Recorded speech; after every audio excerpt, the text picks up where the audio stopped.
हिंदू पुराणों में कई ऐसी चीजें हैं जिनके होने का कोई प्रमाण तो नहीं, लेकिन फिर भी लोगों का इनमें विश्वास है। ऐसी चीजें जिसे देखा तो किसी ने नहीं, लेकिन इनका उल्लेख प्राचीन लेखों में मिलता जरूर है। ऐसी बहुत सी चीजों के बारे में आपने सुना और पढ़ा होगा। इन्हीं में से एक है यमराज का लोक, जिसे पुराणों में नाम दिया गया है यमलोक। हम आपको यमराज के इसी लोक के बारे में बताएंगे, लेकिन उससे पहले बता दें कि हमारी इस रिपोर्ट का आधार गरुड़ पुराण है। हम आपको केवल वही बता रहे हैं जो गरुड़ पुराण में लिखा हुआ है। अब ये आपकी आस्था पर निर्भर करता है कि आप गरुड़ पुराण में लिखी गई बातों को सत्य माने या मिथ्या। तो इस वीडियो के अंत तक बने रहिए हमारे साथ और जानिए कि कैसा है गरुड़ पुराण के अनुसार यमराज का लोक यमलोक। गरुड़ पुराण में जब गरुड़ देव विष्णु से पूछते हैं कि हे देव, इन तीनों लोकों के बीच यमलोक का कितना क्षेत्र है, उसका विस्तार मुझे बताइए, उसके मार्गों के बारे में बताइए। हे देव, किन पापों के करने से और किस शुभ कर्म के प्रभाव से मानव जाति यमलोक जाती है? पक्षीराज के सवाल का जवाब देते हुए विष्णु जी ने उनसे कहा, हे पक्षीराज, यमलोक का विस्तार 86,000 योजन है। हम आपको बता दें कि योजन दूरी को नापने की प्राचीन वैदिक इकाई है।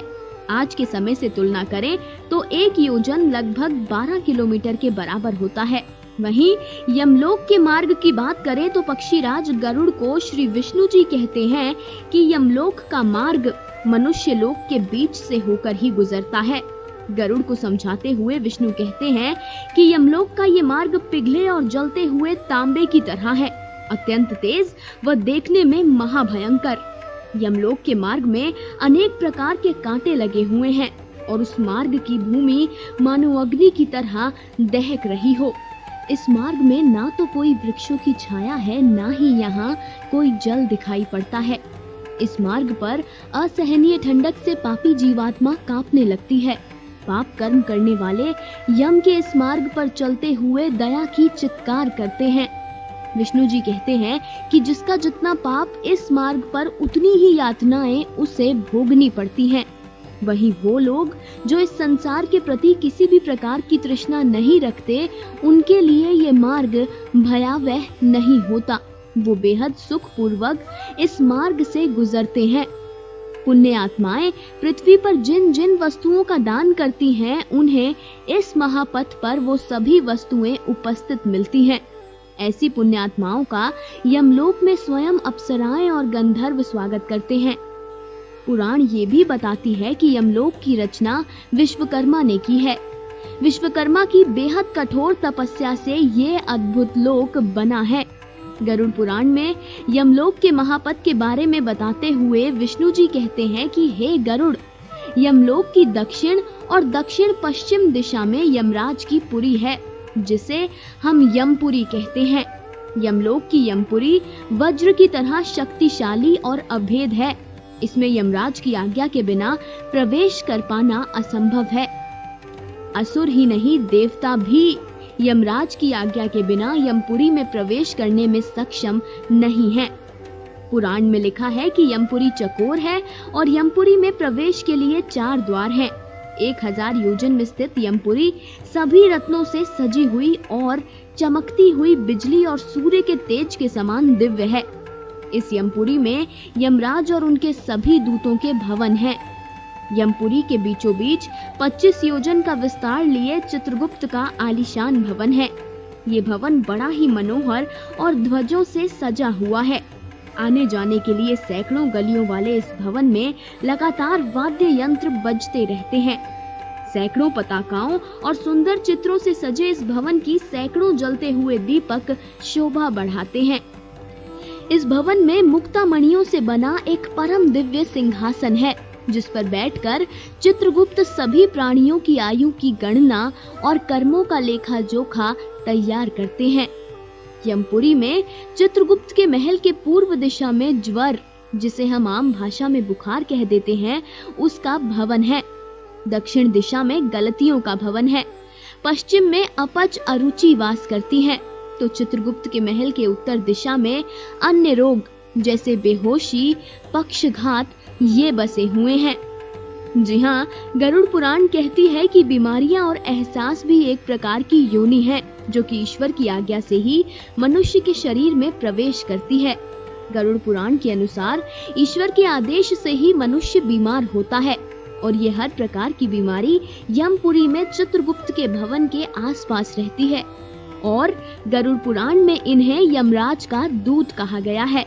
चित्रगुप्त व अन्य दूतों के भवन के बारे में बताने के बाद भगवान विष्णु गरुड़ को यमराज के महल के बारे में बताते हुए कहते हैं कि इसी पुरी में धर्मराज का भवन सोने के समान आकर्षक और चमकदार है।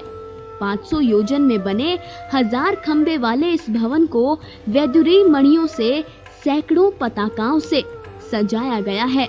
साथ ही साथ सैकड़ों घंटों की ध्वनियां इस भवन को संगीतमय बनाती है।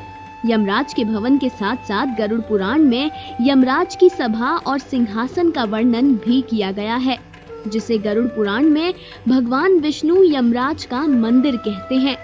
इस मंदिर में शंखों की ध्वनियां लिए ठंडी हवा बहती है। इस मंदिर में घंटे और नगाड़ों की ध्वनि सदैव गूंजती रहती है। बिना कांटों वाले वृक्ष, लता और पुष्प भी यम के मंदिर को सुशोभित करते हैं। शीतल व उष्ण यानी कि गर्म, यहाँ दोनों ही प्रकार के जल प्रवाहित हैं। यमराज की नगरी में सिर्फ पवित्र शब्द बोले जाते हैं। 10 योजन के नीले बादलों के समान एक सिंहासन पर स्वयं धर्मराज विराजमान होते हैं। उनके मस्तक पर बेहद आकर्षित मुकुट सजा रहता है और यमराज के चारों ओर अप्सराएं और गंधर्व उनकी सेवा में लगे रहते हैं। इस मंदिर में यमराज की सभा लगती है। गरुड़ पुराण के अनुसार इस सभा में सिर्फ वही जीवात्मा जा सकती है जो धर्म के मार्ग पर चलती हो, कभी असत्य ना कहती हो, शांत स्वभाव की हो, व्रत पूजा और पवित्र कर्म करती हो। ऐसी जीवात्माओं को ही यमराज की सभा का हिस्सा बनने का सौभाग्य मिलता है। जब यमराज की सभा का हिस्सा ऐसी जीवात्माएं बनती हैं, तब धर्मराज खुद अपनी सभा में उनका स्वागत करते हैं और उनसे स्नेह करते हैं। यमराज उस पुण्यात्मा से मित्र के समान आचरण करते हैं, उन्हें सिंहासन देते हैं और नमस्कार करते हैं, चंदन से उनकी पूजा करते हैं व अन्य सदस्यों से कहते हैं कि हे ज्ञानी सदस्यों, इन सभी को बेहद आदर से नमस्कार कीजिए। ये मेरे यमलोक को भेद कर ब्रह्मलोक की ओर जाएंगे। गरुड़ पुराण कहती है कि हर जीवात्मा को यमराज के दर्शन करने का मौका नहीं मिलता। यमराज के दर्शन बेहद दुर्लभ हैं। इस सभा में यमराज के साथ साथ चित्रगुप्त व कई महान ऋषि व शिवगण इस सभा के सदस्य हैं। तो कुछ इस तरीके से गरुड़ पुराण में विष्णु जी ने यमलोक का वर्णन किया है। अब जैसा कि हमने शुरुआत में कहा था, सनातन धर्म को मानने वालों के लिए पुराण सत्य है, तो ना मानने वालों के लिए महज कल्पित कथा। लिहाजा यमराज का होना, यमपुरी का होना आपकी नजर में सत्य है या मिथ्या, ये आपका फैसला है।